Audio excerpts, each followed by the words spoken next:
think that Harper has proved to be, up till this point, so very, very desperate to rule.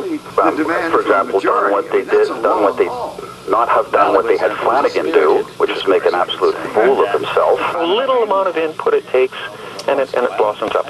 So Stephen Harper knows that. That's his strategy. Ads that the Conservatives put out to undermine them and to demean them as people.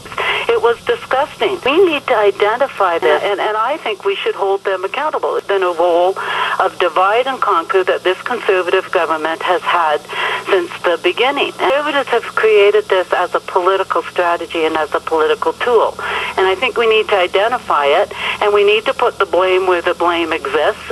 You'd have a beer with the other guy, you talk about policy, and you let it drop. Since this particular Conservative government's been in place, none of that happens. There's no interaction, and in fact, if anyone's seen talking to another person, they better look out for their jobs. Where are we going? How do the people get anything?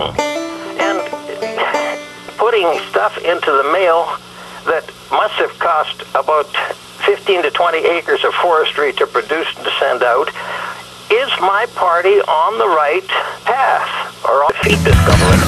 Cannot afford 4 more years, a $55 billion deficit now, up and said, look, you're spending money on a fake lake in the middle of Toronto that doesn't need it, and you got a real harbor with real jobs, and you won't spend any money. So they took over. It was a surplus. Anybody, if you can just add and read a financial statement, we cannot afford these guys. It's ridiculous. Unfortunately,